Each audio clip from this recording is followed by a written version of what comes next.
Hello everyone. अब आज हम लोग अपने डीपीपी के नेक्स्ट पार्ट में चलते हैं। जैसे हमारे पास क्वेश्चन नंबर फर्स्ट है, सब्जेक्टिव टाइप का क्वेश्चन। क्वेश्चन क्या है? Consider a pair of identical pendulum which oscillate with equal amplitude independently such that when one pendulum is at extreme position making an angle 2 degree to the right with the vertical, the other pendulum make an angle 1 degree to the left of the vertical. ठीक है? What is the phase difference between the pendulum? इस तरह से question में mention. Question ऐसा बोल रहा है कि जैसे एक पेंडुलम है, सिंपल सा ऐसा कंसीडर करना है।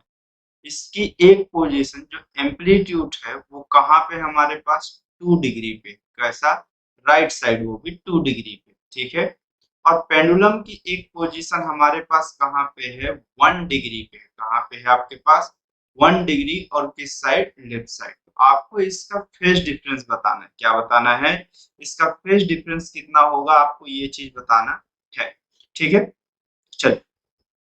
तो अगर इसके फेज डिफरेंस की बात करें कि हमारे पास इसका फेज डिफरेंस कितना होगा, तो ये चीज हम लोग देखते हुए चलते हैं। क्वेश्चंस पे कैसा बोल रहा है? Consider a pair of identical pendulum which which oscillate कैसा बोल रहा है? which oscillate with equal amplitude independently such that when one pendulum is at extreme position making an angle of 2 degree to the right with the vertical, the other pendulum make an angle of 1 degree to the left of the vertical. ठीक है?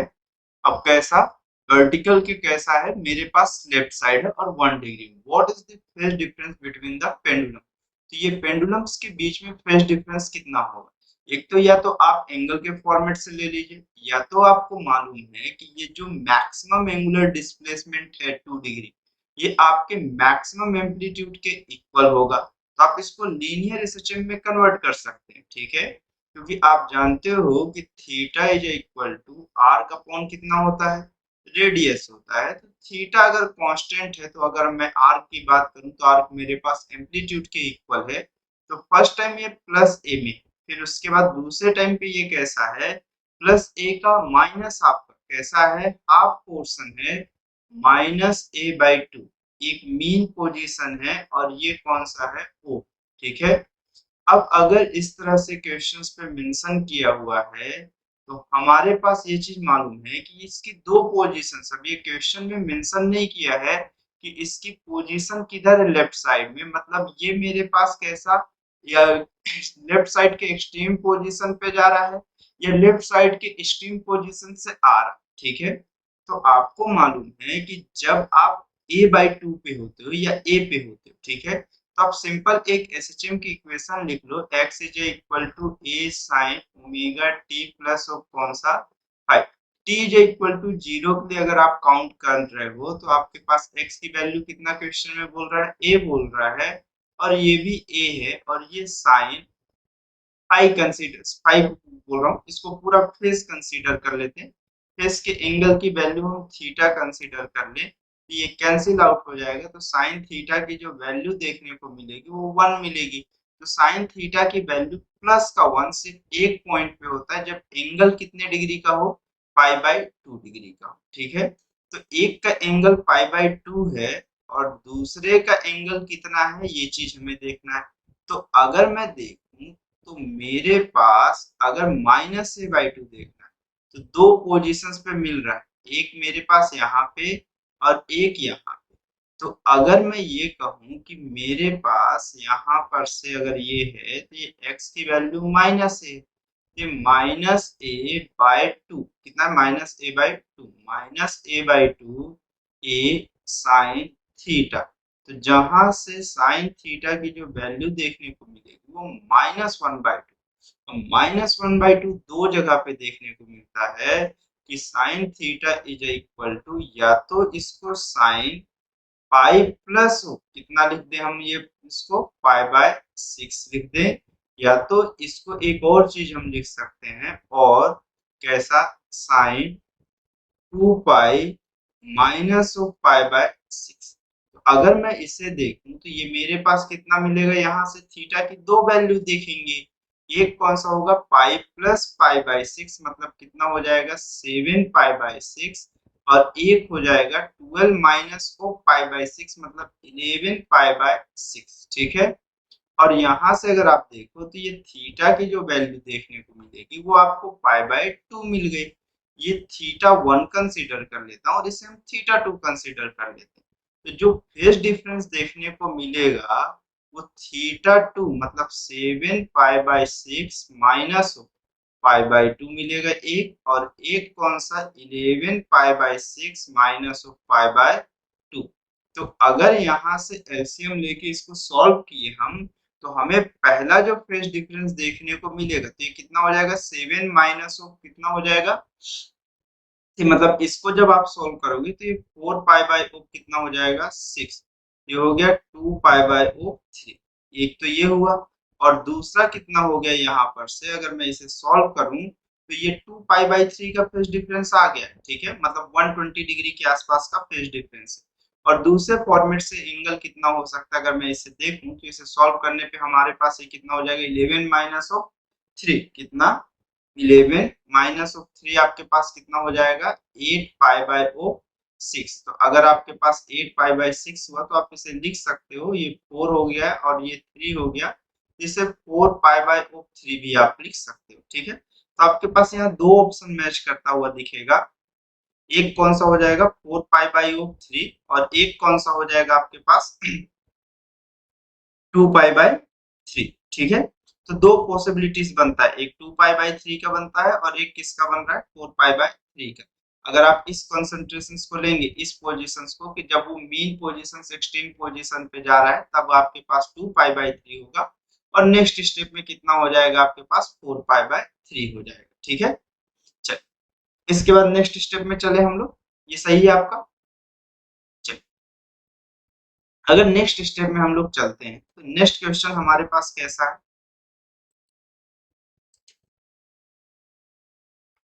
Next question कैसा है, time period of a simple pendulum whose bob is a hollow metallic sphere is t। ठीक, the period is t1 when the bob is filled with a sand t2। एक second, the period of simple pendulum whose bob is a hollow metallic sphere is t। ठीक, अब फिर उसके बाद क्या है, the period is t1 when the bob is filled with sand t2। ठीक, when it is filled with mercury and T3। ठीक, when it is half filled with mercury which of the following is true। तो questions पे ऐसा है कि जब होलो है तो पूरा का पूरा मास कंसीडरेशन इसके सरफेस पे ले लिया। ठीक है, तो इसका मेरे पास तब की कंडीशन पे टाइम पीरियड कितना है क्वेश्चंस के हिसाब से टी है, और जब इसके बीच में बालू भर दिया गया, ये सैंड भर दिया गया, तब ये T1 है, मर्क्यूरी में T2 है, और जब हाफ मर्क्यूरी फिल किया गया तब T3 है। तो रिलेशंस बताना है कि T1 T2 T3 में किस तरह से हो। देखिए, आप time period is equal to 2 pi square root L by of g जानते हो, जी तो सभी के लिए सेम है। एक्चुअल में चेंज क्या करेगा आपके पास, लेंथ चेंज करेगा। लेंथ कैसा, लेंथ एक्चुअल में स्ट्रिंग मास लेस बॉडी का, स्ट्रिंग के इस पॉइंट से लेके बॉडी के सेंटर ऑफ मास तक को हम काउंटिंग करते हैं। तो अगर मैं यहाँ इसके सेंटर ऑफ मास को कहूँ तो होलो, तो इसके मिड ऑफ पॉइंट की बात की जा रही है, जिसकी बात की जा रही है इसका सेंटर ऑफ मास इसके मिड पॉइंट में होगा। सॉलिड इस पर सैंड फिल कर दिया गया तब भी पूरा मास इसके कहां पर होगा, यहीं पर होगा। ठीक है, यहाँ मरकरी है तब भी पूरा जो भी मास होगा ये यहीं पर होगा। और तीसरा, इसमें सेंटर ऑफ मास, हैवी मास नीचे साइड, देखो ऊपर साइड होलो है, नीचे साइड सॉलिड, मतलब इसका सेंटर ऑफ मास नीचे साइड शिफ्ट करेगा, और जिसकी लेंथ ज्यादा होगा उसका टाइम पीरियड भी कैसा होगा, ज्यादा होगा। मतलब T3 की value greater than of T2 होगी, और T2 की वैल्यू T1 के इक्वल, और ये T की वैल्यू के इक्वल हो, मतलब लगभग लगभग ऑप्शन नंबर डी जैसा दिखेगा। ठीक है, देखिए, और मेरे पास जो भी टाइम पीरियड होता है वो कभी भी ऑब्जेक्ट के मास पे यहाँ पे डिपेंड नहीं कर रहा। ठीक है, चलिए फिर नेक्स्ट क्वेश्चन पे हम लोग चलते हैं। नेक्स्ट क्वेश्चन क्या है, pendulum has a time period T in air. ठीक है, when it is made to oscillate in water it acquire a time period t dash is equal to square root t। The density of the pendulum bob is equal to density of water one consider करना। तो question में ऐसा बोल रहा है कि एक pendulum था जिसका टाइम पीरियड एयर में कितना है, टी है। जब उसी को हम कैसा when it is made to oscillate in water it acquire a time period, अब उसका टाइम पीरियड कैसा होता है, square root 2 times of increase हो जाता है कंपैरिजन ऑफ एयर के में। तो डेंसिटी ऑफ पेंडुलम की बतानी है, जो बॉब है उसका, उसकी डेंसिटी। तो आपको मालूम है कि टाइम पीरियड की जो वैल्यू होती है वो एक्चुअल में होती कितनी है, आपको मालूम है square root L by of g. जब आप वाटर के अंदर जाते हो तो एक्चुअल में आपके पास अब जो टाइम पीरियड जाएगा वो एल तो रहेगा ही, बट ये जी चेंज हो जाता है, जिसमें कितना होता है वन माइनस ऑफ, कितना हो जाता है one minus of density of कौन सा, density of water upon density of Bob, जहां सिग्मा को हम डेंसिटी ऑफ क्या कहेंगे, लिक्विड, डेंसिटी ऑफ क्या कहते हैं, लिक्विड, और हमारे पास जो रो होता है उसे हम क्या बोलते हैं, डेंसिटी ऑफ ऑब्जेक्ट। ठीक है, इस तरह से हम कहते हैं। ठीक, तो जहां से अगर मैं ये दोनों के रेशियोज को क्वेश्चन में कंपेयर करूं तो देखिए एल और जी में तो कोई इंपैक्ट, अब ये जी में कोई इंपैक्ट नहीं आ रहा होगा। अगर मैं दोनों इक्वेशन को कंपेयर किया तो T by of T dash is equal to, मेरे पास L by g cancel out हो जाएगा, ये बचेगा कितना, मेरे पास ये पूरी क्वांटिटी पलट के ऊपर साइड चली जाएगी, तो square root of one minus of sigma upon of कितना हो जाएगा हमारे पास, ये रो हो जाएगा। ठीक है, जहां पर टी डेज की वैल्यू क्वेश्चन में मेंशन है कि square root two T is equal to square root of one minus of कितना हो गया, अगर मैं यहाँ पर से देखूं तो डेंसिटी ऑफ वाटर हमारे पास कितना क्वेश्चंस में मेंशन है, वन मेंशन है, अपॉन रो हो गया। तो अब टी और टी कैंसिल आउट हो गया, तो अगले स्टेप में अगर आप इसे सॉल्व करिए तो one by square root two is equal to square root one minus of one by rho, और अगर मैं दोनों साइड स्क्वायर करूं तो one by two is equal to one minus of कितना हो जाएगा, ये हमारे पास ये हो जाएगा one minus of one by rho. अब मुझे रो ही बस की तो वैल्यू चाहिए, तो इसको सेकेंड साइड रखिए, तो one by rho is equal to one minus of one by two, ये वन बाई टू हो जाएगा, तो रो की वैल्यू आपको सिर्फ कितनी मिल रही होगी, टू मिल रही होगी। तो ऑप्शन नंबर जो इसका करेक्ट हो जाएगा वो कौन सा हो जाएगा, बी करेक्ट हो जाएगा। ठीक है, चल फिर नेक्स्ट क्वेश्चन पे चलते हैं हम लोग।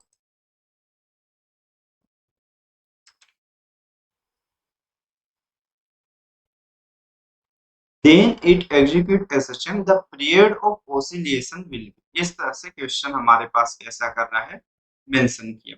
क्वेश्चन में ऐसा बोल रहा है कि मेरे पास कैसा स्पेयर है जिसकी रेडियस कितनी स्मॉल आर है, और एक कॉनकेव मिरर में है जिसकी रेडियस हमारे पास कितनी है, ऐसा क्वेश्चन में मेंशन है। इसकी रेडियस हमारे पास यहाँ से कितना क्वेश्चन में मेंशन है, ये रेडियस हमारे पास कैपिटल आर। एक स्मॉल बॉब को कंसीडर करने के लिए क्वेश्चंस पे बोला है जिसमें इसकी रेडियस हमें क्या है, मेंशन्ड है। अगर इसकी रेडियस मेंशन है तो ये जो आर है मेरे पास वो पूरी तरह से सरफेस से लेके सेंटर ऑफ कर्वेचर तक है, और अगर मैं इसके स्मॉल आर की बात करूं, ये स्मॉल आर कहाँ पे है, इसके आधे पोर्शन में, किसने में है, इसके अगर आधे पोर्शन में है। ठीक, मैं एक बार फिर से ड्रॉ कर देता हूं।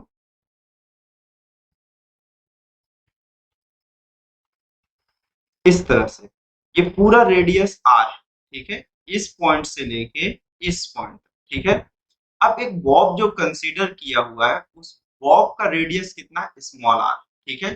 तो इसके सेंटर ऑफ मास से अब इसे कैसा ओसिलेट करके ऐसे छोड़ दिया गया, तो अब ये बिहेव लाइक वो कैसा, एक पेंडुलम की तरह करेगा जो एक फिक्स टाइम के बाद बार बार अपने आप को रोटेट करता हुआ दिखेगा। और आप देखो इसकी पूरी प्रॉपर्टी एकदम से किसकी तरह बिहेव करने लगेगी, एक कैसा पेंडुलम की तरह, क्योंकि कुछ देर बाद ये यहाँ पर पहुंचेगा, और ये जब यहाँ पे पहुंचेगा तब भी तो इसका एंगल चेंज ही हो रहा होगा या नहीं हो रहा होगा। अब अगर बात की जाए तो इसकी लेंथ कितनी होगी, तो पूरा यहाँ से लेके सेंटर ऑफ जिस ये रेडियस के क्रॉस ये मूव कर रहा होगा ऐसा कर्वेचर, तो कोई भी पार्टिकल अगर आप सरफेस के क्रॉस आओ जाओ कुछ भी करो तो आप सेंटर ऑफ मास कहाँ पर, सॉरी, आप सरफेस के क्रॉस अगर कोई भी कर्वेचर सरफेस के अगर अक्रॉस आप ऐसे जा रहे हो तो आप उसके सेंटर के अक्रॉस घूम रहे हो, ठीक है। तो अगर मैं इसके सेंटर से लेके इसके बॉब के सेंटर ऑफ मास तक की डिस्टेंस देखूं तो हमारे पास कितनी होगी, r minus of small r होगी, ठीक है। इस तरह से ये डिस्टेंस हमें देखने को मिलेगी, ठीक है। अब ये क्वेश्चन में पूछा है कि इसी का टाइम पीरियड कितना होगा, तो आपको मालूम है कि time period 2 pi square root of L by कितना होता है, जी होता है, यही चीज आपको मालूम है। तो आप देखो एल की जगह पे अब आपके पास ये डिस्टेंस यहाँ से यहाँ तक कितनी हो गई, अब एल थोड़ी रहा, अब तो ये डिस्टेंस यहाँ से यहाँ तक, क्योंकि जितना ज्यादा आप रेडियस बढ़ाते जाओगे उतना ही तो आपको इतना एक्सेलरेशन दिखने को मिलेगा। तो अब L की जगह पे आपके पास डिस्टेंस हो गया r minus of small r, तो टाइम पीरियड की जो वैल्यू आपको मिलेगी 2 pi square root of r minus of small r upon g हो जाएगा, जो कि ऑप्शन कौन सा हो जाएगा मेरे पास, बी हो जाएगा, ठीक है। चल फिर नेक्स्ट क्वेश्चन पे हम लोग चलते हैं। नेक्स्ट क्वेश्चन कैसा मेंशन कर रहा है कि टू सिंपल पेंडुलम, ठीक है, of length 5 meter and 20 meter respectively are given small linear displacement in one direction at the same time. They will again be in phase when the pendulum of shorter length has complete oscillation. मतलब ये pendulum है 5 metre की length का, एक 20 metre की length का, दोनों को ओसिलेट करके क्या कर दिया, छोड़ दिया। अब ये क्वेश्चन में पूछे कि वो सेम फेज में कितने टाइम के बाद आएगा और उसमें भी कौन सा, शॉर्टर, ठीक है। तो अगर मैं ये कहूं कि देखिए जब दोनों जब ओसिलेट करके छोड़ा होगा और जब वो वापस आया होगा, जब भी जैसे अगर मैं नंबर ऑफ ओसिलेशन यहाँ से कर लिया और जब भी वो वापस अगर सेम फेस में आएंगे तब तक टाइम कैसा रहा होगा, सेम रहा। तो अगर मेरे पास ऐसा है तो टाइम पीरियड ऑफ स्मॉल वाले के लिए और नंबर ऑफ ओसिलेशन स्मॉल वाले का जो भी multiplication number of oscillation into time period किसके इक्वल हो जाएगा, टाइम के इक्वल हो जाएगा। तो यही टाइम किसका होगा, नंबर ऑफ ओसिलेशन लार्ज वाले टर्म्स का into time period of large string का या लार्ज पेंडुलम का। तो नंबर ऑफ ओसिलेशंस जो देखने को मिलेगा वो हमें फाइंड करना है, ठीक। तो अगर यहाँ से देखूं तो ये 2 pi square root of L की जगह पे कितना लिख देते हैं इसमें 5, स्मॉल वाले की लेंथ कितना 5 जी, और ये कितना हुआ हमारे पास एन है, और जो हमारे पास ये देखने को मिलेगा ये 2 pi square root of length की वैल्यू कितना है 20, डिनोमिनेटर में जी है, 2 पाई कैंसिल आउट हो जाएगा। तो एनएस की जो वैल्यू देखिए स्क्वायर रूट जी भी कैंसिल आउट हो जाएगा, NS square root 5 is equal to NL into square root of कितना हो जाएगा 20 हो जाएगा, ठीक है। अगर इस चीज की बात आप करो तो आप इसको देख सकते हो ना कि आप इसे कितना लिख सकते हो, एनएल 4 इंटू 5, तो ये जब बाहर साइड आएगा तो ये 2 हो जाएगा इंटू स्क्वायर रूट 5, और ये एनएस की वैल्यू स्क्वायर रूट ऑफ 5 ये कैंसिल आउट हो जाएगा। तो अगर आपको मालूम है कि शॉर्टर की जो लेंथ होगी वो 2 टाइम्स ऑफ कैसा होगा, नंबर ऑफ ओसिलेशंस किसका, लार्ज वाले टर्म्स का होगा, ठीक है। अब देखिए अगर ये देखा जाए तो नंबर ऑफ ओसिलेशंस मतलब क्या बोल रहा है कि they will again be in phase when the pendulum of shorter has complete of oscillation. अगर मेरे पास लार्ज एक नंबर का ओसिलेशन कंप्लीट करेगा तो सेकंड टाइम पे वहां पे पहुंच जाएगा। तो मेरे पास स्मॉल वाले का ओसिलेशंस कौन सा होगा, अगर मैं एनएल की वैल्यू को 1 कंसीडर कर लिए, ये time period 2 pi square root of 20 by of g को काउंटिंग किया, जी को 10 लिख दिया और इससे मैं एक काउंटिंग भी कर लिया मेरे पास, तो यहाँ पर से जो नंबर ऑफ ओसिलेशन स्मॉल वाले का एक होगा तो जो शॉर्टर वाले का वो 2 हो जाएगा और वहीं पर पहुंचेगा। तो ऑप्शन नंबर कौन सा करेक्ट हो जाएगा, सी करेक्ट हो जाएगा, ठीक है। अब हम लोग नेक्स्ट क्वेश्चन पे देखते हैं। नेक्स्ट क्वेश्चन हमें क्या बोल रहा है, the bob of a simple pendulum is displaced from its equilibrium position O to a position Q which is at height h above O, and the bob is then released. Assuming the mass of the bob to be small m and time period of oscillation be 2 seconds. Okay, the tension in a string when the bob passes through O. तो questions पे ऐसा बोल रहा है कि एक Bob है जिसको पॉइंट ओ से कितनी एच हाइट पे उठा के ऐसे छोड़ दिया गया जिससे वो ओसिलेट करना स्टार्ट किया और उसका टाइम पीरियड कितना है क्वेश्चंस में मेंशन कर रहा है कि टाइम पीरियड की वैल्यू 2 सेकंड है। ठीक। तो हमें ये बताना है कि जब वो ओ पॉइंट पे है तो इस पे टेंशन कितना होगा। एक सिंपल सी बात समझो आपकी, अगर मेरे पास बॉब इस तरह से ओसिलेट कर रहा है और टेंशन पूछा है तो आप सिंपल से समझो कि ये टेंशन जो होगा ये किसके इक्वल होगा, mg के इक्वल होता। लेकिन तब जब ये बॉडी किस पे, रेस्ट पे, बट ये बॉडी एक सर्कुलर मोशंस भी तो कर रहा है, वर्टिकल सर्कुलर मोशंस, जिसमें से ये बॉब जो हाइट गेन किया है वो हाइट अपने पास कितनी है, यहाँ से h हाइट के ऊपर साइड है। कितनी हाइट, h हाइट है। तो अब देखिए अगर पार्टिकल यहाँ पे पहुंचेगा तो एक और फोर्स, अगर बॉडी ऐसा पेंडुलम चल रहा है तो एक सेंट्रीपिटल फोर्स यहाँ पे लगेगा, जो कि कैसे, बॉडी के इस डायरेक्शन में मोशंस के कारण जनरेट हो रहा होगा। ठीक है, अब वो सेंट्रीपिटल जो फोर्सेस होगा, ठीक। अब जैसे अगर बात की जाए कि हमारे पास कैसा होगा, ये सभी फोर्स समेशन ओ, सारे फोर्सेस की वैल्यू किसके इक्वल होगी, सेंट्रीपिटल फोर्स की इक्वल होगी, जो कि mv स्क्वायर बाय r होगा। तो यहाँ पे v की वैल्यू कितनी होगी, जब अगर किसी भी पार्टिकल में आप कितनी हाइट से उसको ड्रॉप कर रहे हो, h हाइट से, तो आपके पास इनिशियल वेलोसिटी कितनी है, 0। अगर आप ऐसे कभी भी पेंडुलम अगर ऐसे उठ के गया एक पॉइंट तक, अपने एक्सट्रीम पोजीशन पे जब भी वो जाएगा, तो आप मान के चलो अगर अपनी एक्सट्रीम पोजीशंस पे गए, कौन सी पोजीशन में, एक्सट्रीम पोजीशन, तो वेलोसिटी कितनी होगी, 0 होगी। तो इस एंड पे जो वेलोसिटी मिलेगी, तो इनिशियल वेलोसिटी 0, फाइनल वेलोसिटी हमें फाइंड करना है। और डिस्प्लेसमेंट जो होगा, तो अगर मेरे पास बॉडी ऐसा वर्टिकल मोशंस कर भी रहा है तो हमें किस बात पे सिर्फ डिपेंड करेगा, हाइट पे। ठीक, तो मेरे पास हाइट कितनी है, h। तो आपको मालूम है, अब मैं इक्वेशन नंबर 3 का यूज कर देता हूँ। तो v square is equal to u square plus 2as होता है, जहां पे v square is equal to u की वैल्यू 0 प्लस ऑफ 2, a की वैल्यू कितना है, g इनटू डिस्प्लेसमेंट कितना, h। तो v की value square root of 2gh हो जाएगा। ठीक, तो आपको यहाँ से v की वैल्यू मिल गई, बट अभी भी आपको कहीं पर भी क्वेश्चन में यहाँ से यहाँ तक की डिस्टेंस r नहीं गिवन है।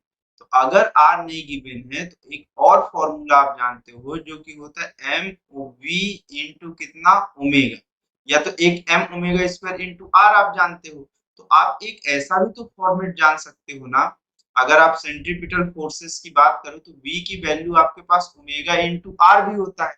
तो आप यहाँ पर से एक को अगर उठा के देखिए तो आप v into V by of R जैसे ही लिखोगे तो आपको दिखेगा एम वी, और v बाई आर को ही आप कितना लिख दोगे, अगर यहाँ से देखो तो ये ओमेगा की इक्वल हो जाएगा। तो ये ओमेगा हो गया, तो समेशन ऑफ फोर्स की value M V into omega हुआ।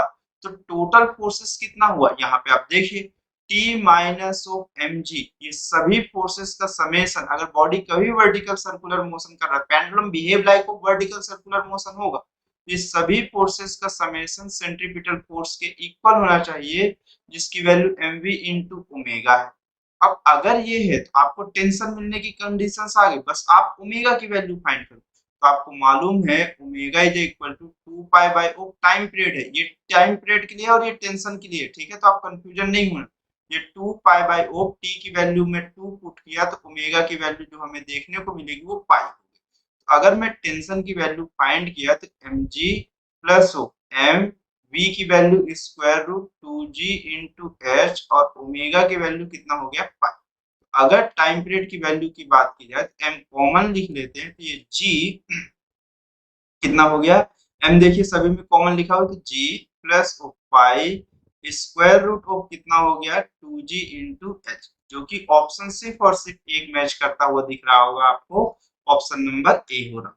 ठीक है, तो 6 का जो ऑप्शन करेक्ट होगा वो कौन सा ऑप्शन होगा, ऑप्शन नंबर फर्स्ट हो जाएगा। ठीक है, चल फिर नेक्स्ट क्वेश्चन पे हम लोग चलते हैं।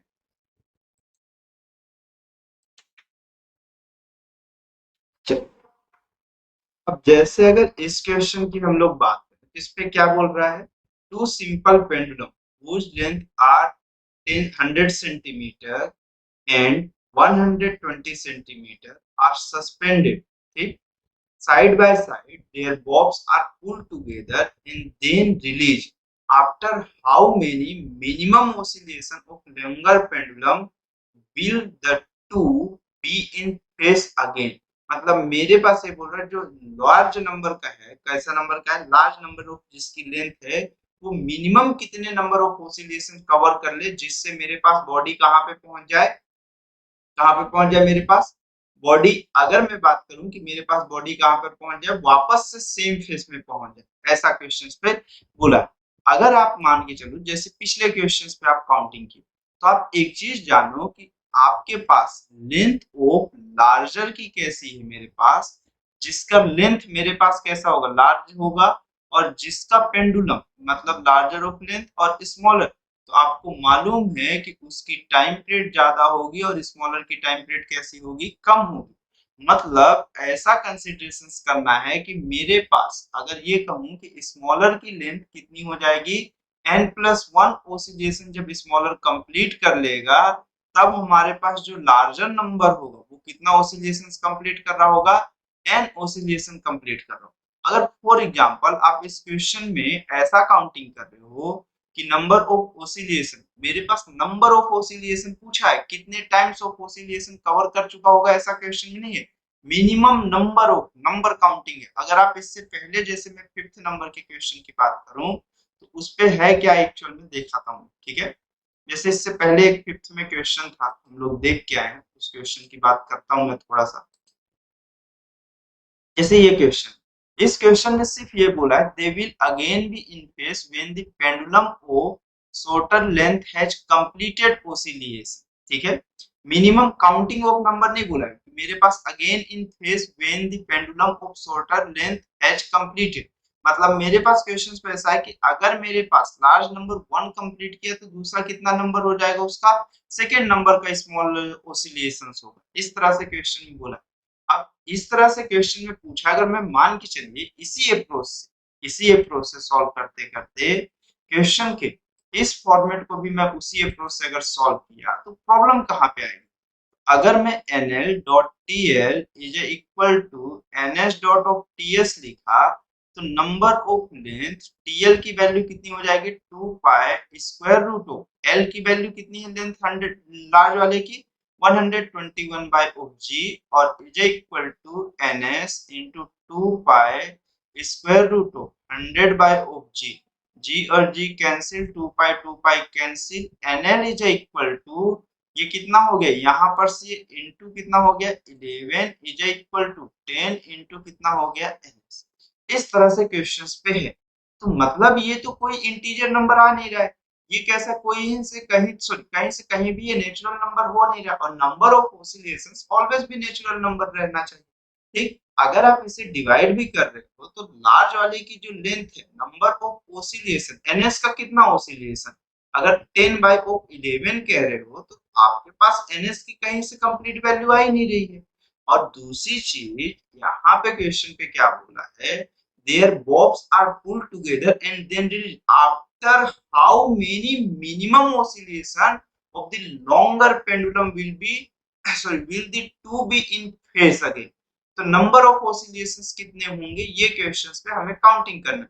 तो एक्चुअल में अगर इसमें 10 हो रहे हैं तो इसमें नंबर ऑफ लार्ज नंबर के ऑसिलेशंस 11 टाइप का ऐसा कुछ चलना चाहिए, ठीक। तो अगर मैं ये कहा कि ये n+1 है तो ts की जो वैल्यू देखने को मिलेगी वो कितनी हो जाएगी, 2 pi square root of 10 by of कितना, सॉरी 100 बाय g हो गया, और ये कितना हो गया n into 2 pi square root of कितना हो गया 121 बाय ऑफ g, ये और ये कैंसिल, 2 पाई कैंसिल, ये n प्लस ऑफ 1 और स्क्वायर रूट 10 की वैल्यू 100 की वैल्यू कितनी हो जाएगी 10, और ये कितना हो गया n इंटू स्क्वायर रूट 121 की वैल्यू कितनी हो जाएगी 11।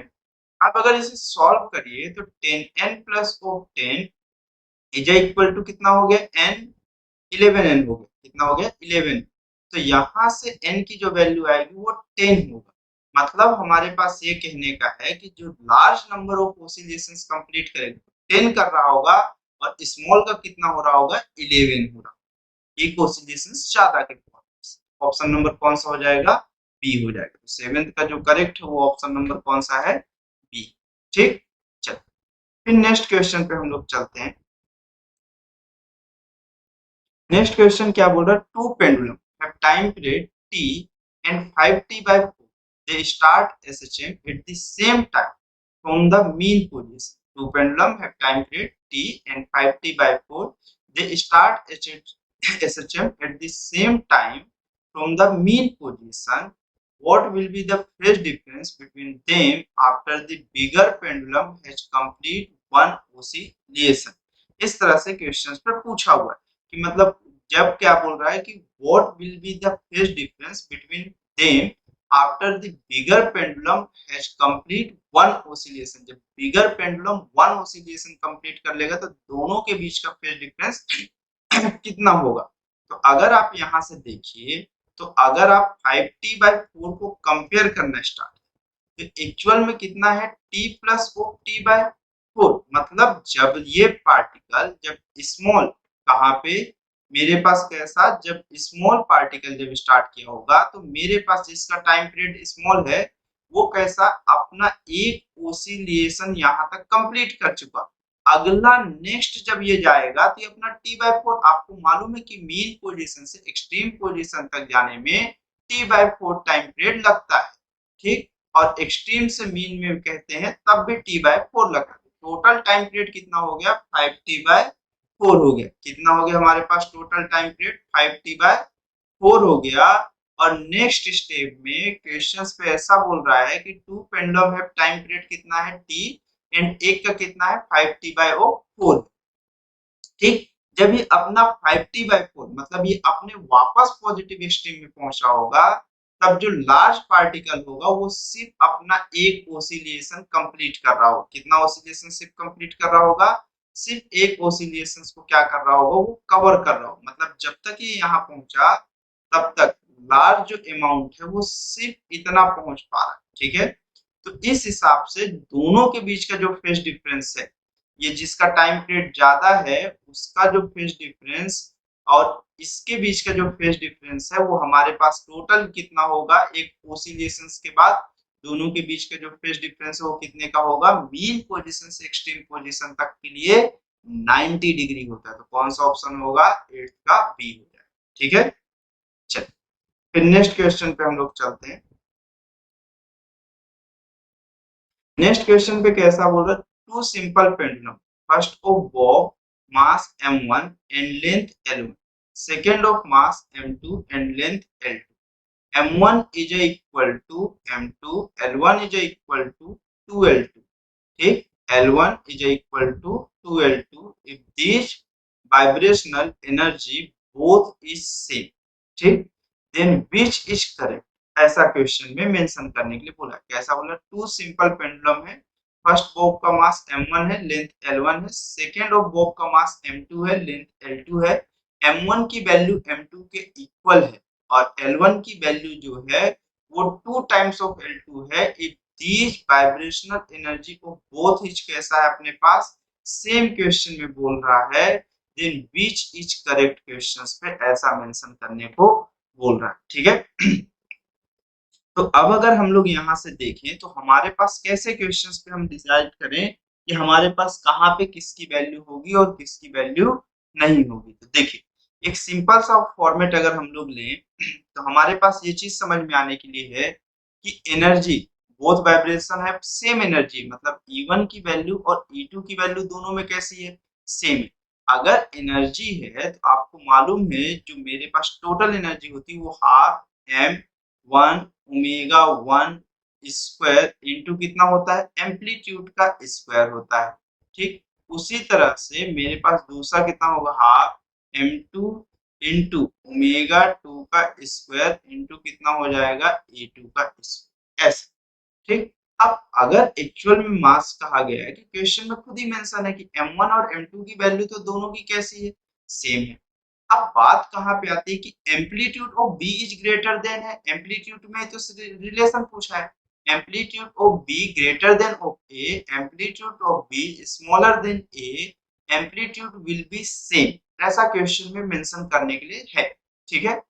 अब अगर जैसे इस चीज को अगर हम देखें तो एम्पलीट्यूड हमारे पास बस इस बात पे डिपेंड नहीं है, अभी हमें इसके टाइम पीरियड का भी तो रिलेशन देखना है, तब तो हम एम्पलीट्यूड में रिलेशन दिखाएंगे। क्योंकि लेंथ वेरी करने के साथ टाइम पीरियड में वेरिएशन आएगा, क्योंकि आप जानते हो कि time period is equal to 2 pi square root of l by कितना होगा? g।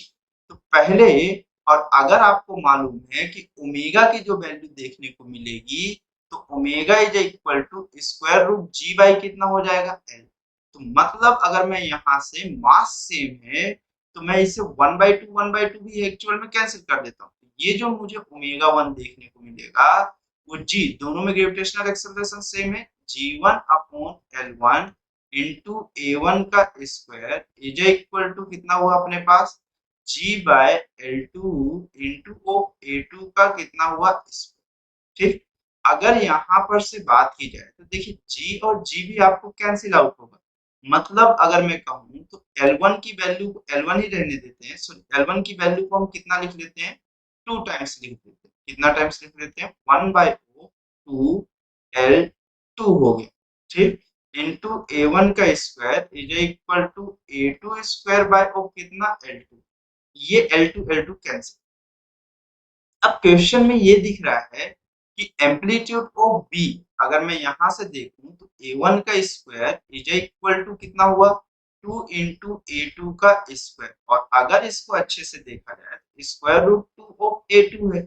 मतलब अगर मैं यहां से कहा तो मेरे पास पहले का एम्पलीट्यूड कैसा है greater than of amplitude of second. मतलब amplitude of B smaller than of किसका है ए का है। तो ऑप्शन नंबर 9 का कौन सा करेक्ट हो जाएगा बी ऑप्शन कैसा हो जाएगा करेक्ट। ठीक है, चल फिर नेक्स्ट क्वेश्चन पे हम लोग चलते हैं।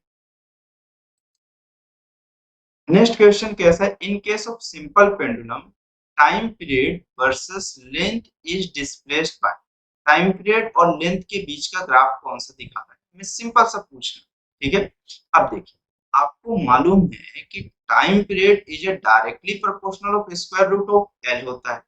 अब अगर आप ग्राफ में देखना स्टार्ट करिए तो ये अपने पास एक्चुअल में ग्राफ किसका है। अगर आप इसको देखिए तो ये t directly proportional of L square का है। और अगर इसकी बात की जाए तो ये t इनवर्सली प्रोपोर्शनल ऑफ किसका है मेरे पास 1/l का है। ये t मेरे पास कैसा है l से कोई इंडिपेंडेंट, मतलब l चाहे मैं कितनी भी इंक्रीज करूं टाइम पीरियड ऑलवेज भी कांस्टेंट है। एक ऑप्शन यही होना है क्योंकि आप देखिए टाइम पीरियड इज कैसा मेरे पास बोला है directly proportional of square root L. मतलब अगर मैं एल की वैल्यू को 1 कंसीडर करता हूं तो टाइम पीरियड मेरे पास मैक्सिमम उसी टाइम पे इंक्रीजिंग दिखेगा। या तो आप इस चीज को ऐसे भी कर सकते हो T square directly proportional of कितना लिख सकते हो एल भी तो लिख सकते हो।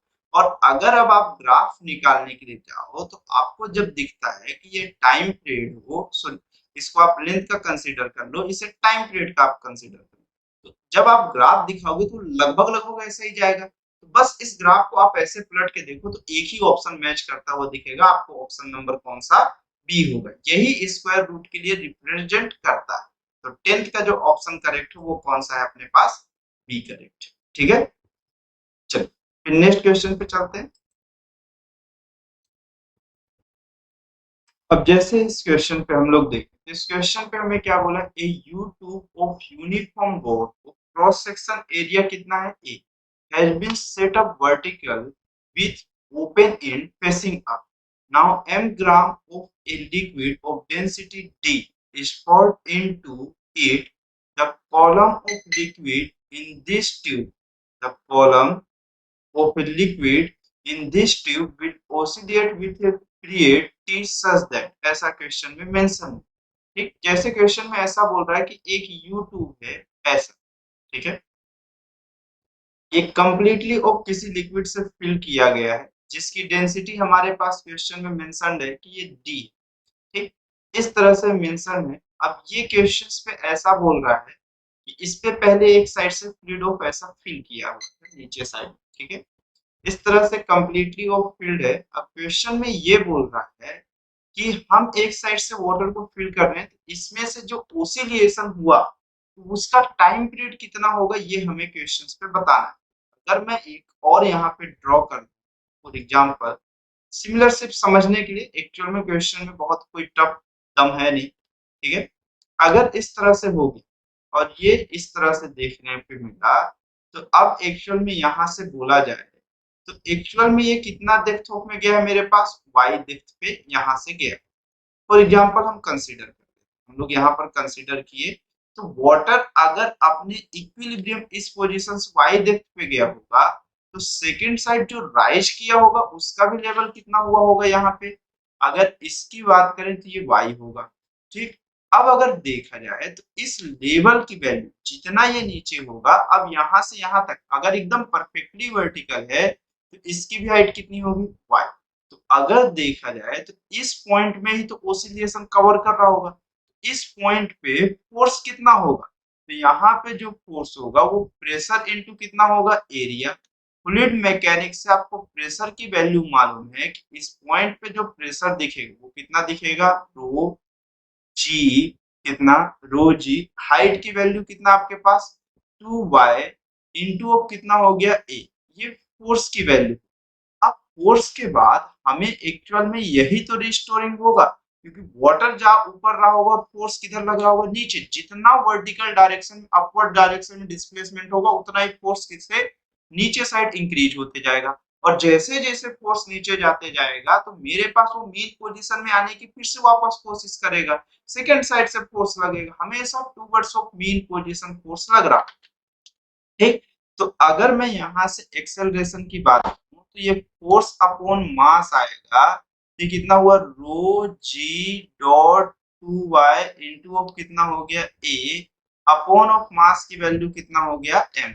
ठीक है, अब अगर ये चीज हो गया तो आप देखो कि यहाँ पर से क्वेश्चन में मास ऑफ m गिवन ही है। अगर आप इसे सॉल्व करना स्टार्ट करो तो ये रो जी टू रो जी कितना हो गया two rho g dot of कितना हो गया ए, ये निगेटिव होगा क्योंकि ये एक्सेलरेशन ऑलवेज भी रीस्टोरिंग ही होगा, तो माइनस या हमेशा टूवर्ड्स ऑफ मीन पोजीशन हो। ठीक है, अपॉन में कितना हो गया टू जी डॉट ऑफ ए और इधर y अपॉन ऑफ एम। अगर आप इसे कंपेयर करिए तो ये आपको देखने में किसके जैसा दिख रहा होगा, अगर आप कंपेयर करो इससे a is equal to minus omega square into Y से, तो ये आपको देखने में ओमेगा ही जैसा तो लग रहा होगा। और अगर ओमेगा जैसा लग रहा हो तो time period is equal to 2 pi by omega.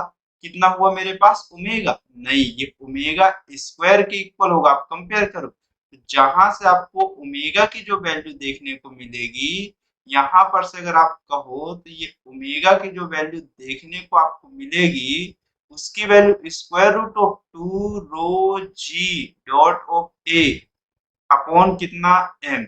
और यहां से अगर आप वैल्यू पुट किए तो स्क्वायर रूट ऑफ कितना हो गया इसकी value m upon two rho g into of a, ये इसके टाइम पीरियड की वैल्यू। ठीक है, तो जो कि ऑप्शन नंबर कौन सा करेक्ट है 11th का, डी ऑप्शन कैसा होगा हमारे पास करेक्ट। ठीक है, चलिए फिर नेक्स्ट क्वेश्चन पे चलते हैं हम लोग। अब जैसे इस क्वेश्चन पे हमें बोल क्या, horizontal platform with an object placed on it executing SHM in the vertical direction। कैसा वर्टिकल डायरेक्शन में एक हॉरिजॉन्टल प्लेटफॉर्म है, उसके ऊपर एक ऑब्जेक्ट प्लेस्ड, ठीक है, वो वर्टिकल डायरेक्शन में सिंपल हार्मोनिक मोशन कर रहा है। ठीक है, द एम्पलीट्यूड ऑफ ओसिलेशन की जो वैल्यू है वो कितना 3.92 इंटू 10 the power of -3 metre. Question में क्या है, what must be the least period of these oscillations so that the object is not detected from the platform। तो ऐसा क्वेश्चन में बोल रहा है कि लीस्ट टाइम पीरियड हमें बताना है उसका ओसिलेशन का, so that object is not detect from कैसा है मेरे पास द प्लेटफॉर्म, ऐसा कंसीडरेशन किया हुआ है। अगर आपके पास टाइम पीरियड पूछा है तो एक सिंपल सा आप कंसीडरेशन करो कि जैसे मेरे पास एक ब्लॉक, ठीक है, एक ब्लॉक है, ये इस तरह से प्लेटफॉर्म में रखा हुआ, एक वेट ऑफ इसका mg हो और नॉर्मल रिएक्शन मेरे पास ऊपर की डायरेक्शन है। अब जब भी ये डिडक्ट नहीं होगा जब इसका नॉर्मल रिएक्शन का वैल्यू कितना हो, जीरो। अगर जीरो है तो मतलब यही पॉइंट ऑफ उसका कौन सा पोजीशन हो जाना चाहिए, एक्सट्रीम पोजीशन हो जाना चाहिए। ये पोजीशन जो है उसका एक्सट्रीम पोजीशन हो जाना चाहिए। तो इस पॉइंट पे जो एक्सेलरेशन है वो मेरे पास कितना होता है, मैक्सिमम एक्सेलरेशन होता है, जिसकी वैल्यू मेरे पास से एक्सट्रीम पोजीशन पे कितना मैक्सिमम एक्सेलरेशन होता है, नहीं, एक्सट्रीम पोजीशन पे एक्सेलरेशन की वैल्यू कुछ तो होती है। आप सोचो एट एक्सट्रीम पोजीशन हमारे पास एक्सेलरेशन की वैल्यू कितनी हो जाती है, जीरो हो जाती है। कितनी हो जाती है? जीरो हो जाती है। मैक्सिमम एक्सेलरेशन, भाई साहब एक्सट्रीम पोजीशन पे एक्सेलरेशन जीरो नहीं होता है, मीन पोजीशन पे एक्सेलरेशन जीरो हो जाता है, मीन पोजीशन पे वेलोसिटी मैक्सिमम होता है। मैक्सिमम एक्सेलरेशन एक्सट्रीम पोजीशन पे और एक्सट्रीम पोजीशन पे वेलोसिटी कैसी मिलती है? जीरो मिलती है। आपको मैक्सिमम एक्सेलरेशन की जो वैल्यू देखने को मिलेगी वो एक्चुअल में कितनी मिलेगी मेरे पास? इस एक्सेलरेशन की जो वैल्यू होती है वो एम्पलीट्यूड इनटू ओमेगा स्क्वायर होता है। और अगर मैं ये चीज को कंपेयर करूं तो मतलब मुझे ये चीज समझ में आया कि जब नॉर्मल रिएक्शन की वैल्यू जीरो हो जाए तो N minus O M G की जो वैल्यू है, या फिर मैं इसमें से कैसा ये लिख दूं कि ये सभी फोर्सेस का समेशन किसके इक्वल होना चाहिए? बॉडी के मास इनटू एक्सेलरेशन के इक्वल। तो आप ये लिख सकते हो M G minus of N is equal to कितना हो जाएगा? M into A. आपको मालूम है नॉर्मल रिएक्शन की वैल्यू कैसी होनी चाहिए? जीरो एट एक्सट्रीम पोजीशन पे, तभी तो ये इसको डिटेक्ट नहीं कर पा रहा होगा। तो आप डायरेक्टली लिख सकते हो कि जी की वैल्यू किसके इक्वल होगी? ए की वैल्यू। अब आपको टाइम पीरियड पूछा, time period is equal to 2 pi by omega होता है, और यहाँ से आपको ओमेगा मिल जाएगा, ये a इंटू ओमेगा स्क्वायर हुआ। तो जहां पर से आप ओमेगा की जो वैल्यू बताओगे वो स्क्वायर रूट जी बाई कितना हो जाएगा? ए हो जाएगा। ठीक। और अगर ये square root g by of a हो गया तो आपके पास जो यहाँ पर आंसर देखने को मिलेगा वो 2 pi square root of A by कितना हुआ? जी हुआ। ठीक। अब अगर आप इसे सॉल्व करो तो आपको कुछ कुछ देखने को मिल सकता है। देखिए अब मैं यहाँ पे ये 3.92 दिख रहा है, ये लगभग लगभग कितना 9.8 के अंदर ही आता है। तो मैं इसे कुछ भी टच नहीं कर रहा हूँ। ए की वैल्यू कितना है? 3.92 इंटू 10 द पावर ऑफ -3, और g की वैल्यू आपको मालूम है कि ये कितनी होगी? 9.8 होगी। मैं इसे कुछ भी नहीं कर रहा हूँ क्योंकि मुझे मालूम है कि इससे कैंसिल आउट हो जाएगा। आप देखो 9.8 की टेबल में, मतलब 98 की टेबल में 392 कब आता है? अगर आप 3 टाइम्स ऑफ देखोगे तो आपको कितना दिखेगा? एटलीस्ट 4 टाइम देखो, 4 टाइम पे ये लगभग लगभग कैंसिल आउट हो जाएगा। तो ये इक्वेशन मैं यहाँ पे लिखता हूँ तो मैं इसे ऐसा भी तो लिख सकता हूँ कि ये 39.2 हो जाए इंटू 10 द पावर ऑफ कितना हो जाए? -4 अपॉन 9.8 को। ये कितने से कैंसिल आउट हो जाएगा? 4 से या 5 से? आप अच्छे से देख लो एक बार फिर बताना। ये किससे कैंसिल आउट हो जाएगा? इसके 4 से कैंसिल आउट हो जाएगा। ठीक है। अगर आपके ये 4 से कैंसिल आउट हो गया तो time period is equal to 2 into 10 the power of कितना हो गया? -2। बट एक चीज आप छोड़ते जा रहे हो ना, इधर 2 पाई, इधर भी कौन सा 2 पाई को आप ड्रॉप करते जा रहे हो। तो आप यहाँ पर से देख सकते हो तो ये 4 into 3.14 into 10 the power of कितना हो गया? -2। आप मल्टीप्लाई करो 16 1 4 और ये कितना हो गया? 15 और ये कितना हो गया? 12 और ये कितना हो गया? 13.56 इंटू 10 द पावर ऑफ -2। मतलब आप इसे लिख सकते हो 0.1356 सेकेंड। तो आपके पास ऑप्शन एक ही करेक्ट होगा, वो भी ऑप्शन नंबर कौन सा? बी होगा। कौन सा होगा? बी होगा। 13 पॉइंट ऑफ हो गया। अब देख लो इसको एक बार फिर चेक करते हैं हम लोग। मैं इसकी कैलकुलेशन को चेक ही कर लूंगा, आप टेंशन मत लो, लेकिन आप एक बार चेक करो। अब देखो अप्रोच पकड़ो बस हो गया। कैलकुलेशन हो सकता है मे बी मिस्टेक्स हो, मे बी वो करेक्ट भी हो सकता है, ऐसा कोई बहुत बड़ी बात नहीं है। 9.8 की टेबल में ये यही होता है, 394 392 ही होता है।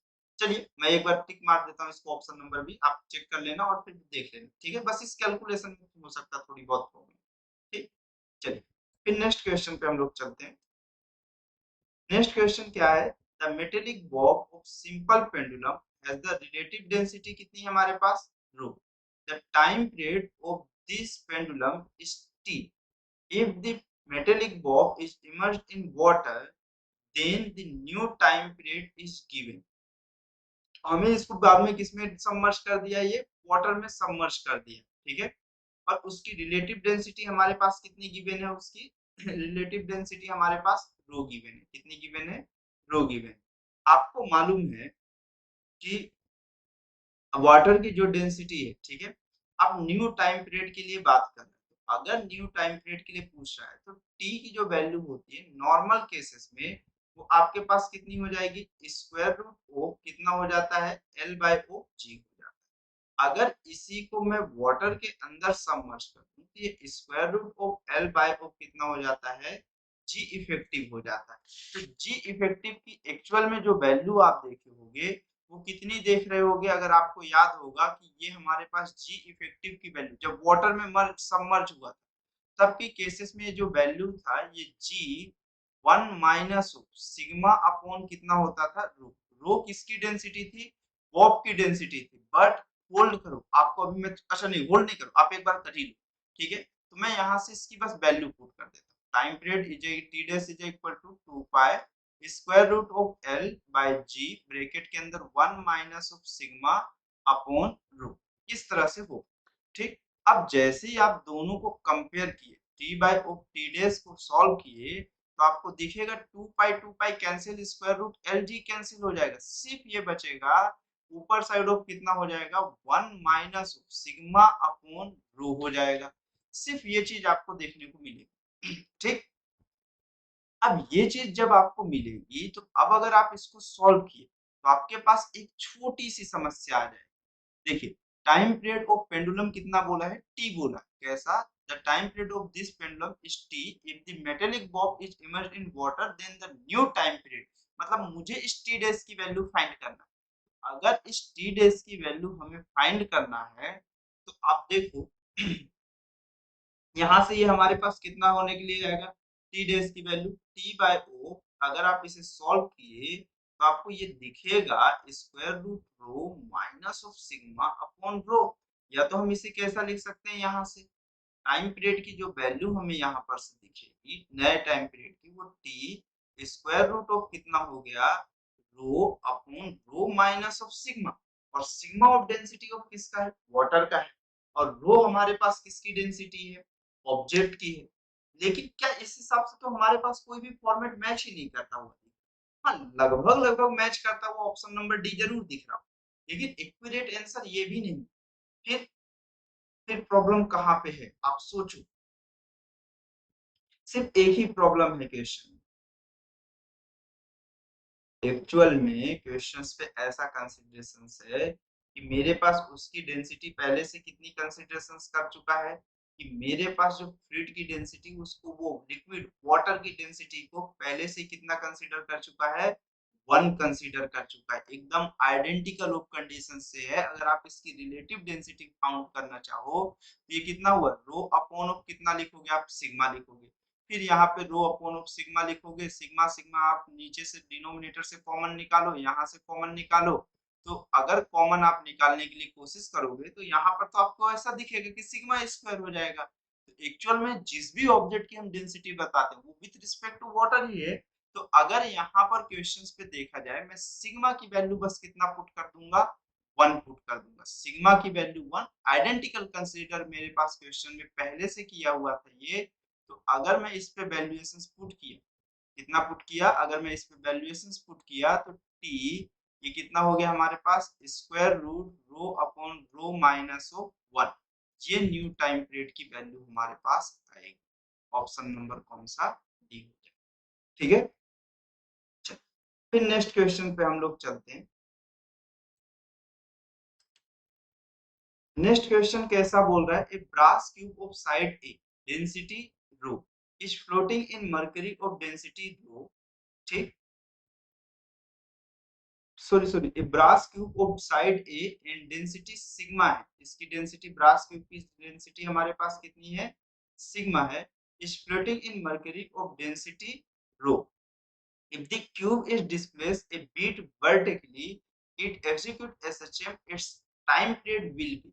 तो क्वेश्चंस पे ऐसा पूछ रहा है कि जैसे मेरे पास यहाँ पे एक ब्रास क्यूब है, क्वेश्चंस के अकॉर्डिंग इस तरह से क्वेश्चन में कुछ मेंशन किया है कि एक ब्रास क्यूब है इस तरह से, ठीक। इसको फ्लूइड में कंप्लीटली ऐसा फिल रखा है, ठीक है। इसकी इस साइड की जो एरिया है वो हमारे पास है, ठीक है। अब क्वेश्चंस पे ऐसा मेंशन किया है कि मेरे पास इस पे एक वर्टिकल हल्का सा फोर्स लगा दिया जिसके कारण ये मेरे पास ओसिलेट करने लगा। अगर फोर्स नहीं लग रहा होता तो जितना ऑफ मेरे पास mg नीचे साइड लग रहा होता इस बॉडी का उतना ही बियोंसे फोर्स ऊपर साइड लग रहा होता। तो वॉल्यूम ऑफ सबमर्ज के लिए इनटू डेंसिटी ऑफ किसकी, मर्क्यूरी की इनटू ग्रेविटी के इक्वल होती। ये दोनों वैल्यू इक्वल होती। लेकिन जैसे ही एक एक्सटर्नल फोर्स आएगा तो ब्यूंसे फोर्स की वैल्यू और ज्यादा बड़ी होगी।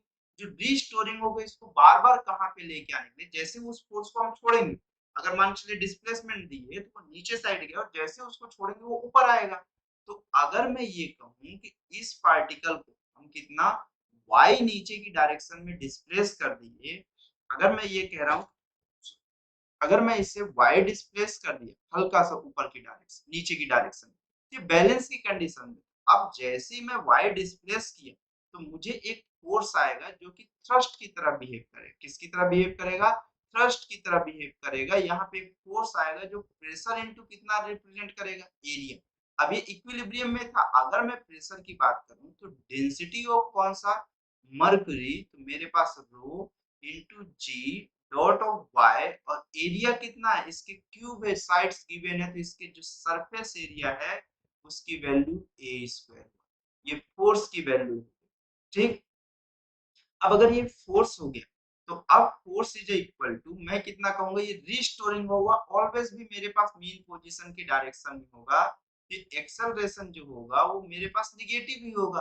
ठीक है, अगर मैं ये कहूं rho g dot of a square into y upon of कितना हो गया मेरे पास इसका टोटल मास, तो अगर इसकी वैल्यू को पुट किया रो g dot of a square और मास की वैल्यू कितना होगा, मास की वैल्यू हमारे पास हो जाएगा, इसके मास की अमाउंट कितना हो जाएगा, सिग्मा ब्रास क्यूब है हमारे पास, अगर ब्रास क्यूब है तो इसकी जो मेरे पास डेंसिटी इनटू कितना होगा, वॉल्यूम, ए क्यूब हो जाएगा, एक एक बचेगा बस डिनोमिनेटर में, तो यहाँ पर से जब हमारे पास ए की वैल्यू, जो वाई छोड़ दिया मैं, अगर ए की बात की जाए तो ये rho g sigma dot of a dot of y, और अगर मैं इसको यहाँ से कंपेयर किया minus omega square dot of y से, तो ओमेगा की जो वैल्यू देखने को मिलेगी वो रो जी और अपॉन में कितना सिग्मा इनटू ए, जहां से टाइम पीरियड की वैल्यू कितनी हो जाएगी 2 पाई बाय ओमेगा, जहां पर से ये वैल्यू हो जाएगी ओमेगा की जो वैल्यू देखने को मिलेगी वो कितना हो जाएगा, sigma dot of A rho dot of कितना हो जाएगा D, sigma dot A upon कितना हो जाएगा रो बाय जी, जो कि कौन सा होगा 14 का ऑप्शन नंबर ए करेक्ट हो जाएगा। ठीक है, चल फिर नेक्स्ट क्वेश्चन पे चलते हैं हम लोग।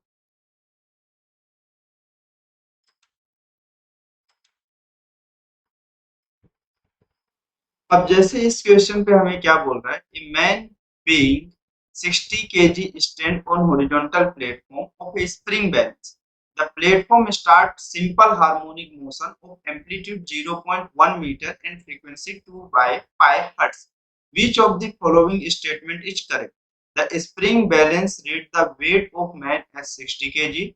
The spring balance reading fluctuate between 60 kg and 70 kg. The spring balance reading fluctuate between 50 kg and 60 kg. The spring balance reading fluctuate between 50 kg and 70 kg.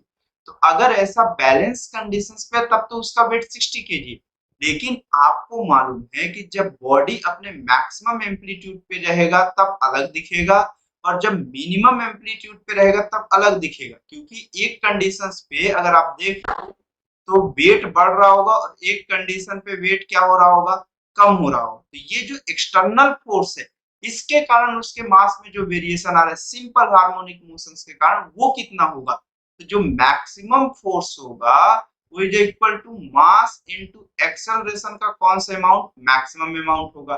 तो एक्सेलरेशन का मैक्सिमम अमाउंट एक्चुअल में कितना हो जाएगा मेरे पास, यही चीज बस हमें कैलकुलेट करना है। ठीक है, एक्सेलरेशन की बात करें या फोर्स की बात कर लेते हैं हम लोग, तो ये मास कितना हुआ हमारे पास, यहाँ पर से अगर देखा जाए तो मास 60 kg हुआ, इनटू कितना हो गया मेरे पास, यहाँ पर से ए की वैल्यू ये हमारे पास कितना हो गया, ए की वैल्यू अगर बात की जाए तो ये हमारे पास कितना होगा एक्सट्रीम पोजीशन पे, आप सोचो एक्सट्रीम पोजीशन पे जब पार्टिकल होता है तब ये ओमेगा स्क्वायर इनटू कितना होता है ए, और ओमेगा की वैल्यू अगर आप देखो तो ये कितना होता है 2 पाई एफ का क्या हो गया स्क्वायर इनटू ए।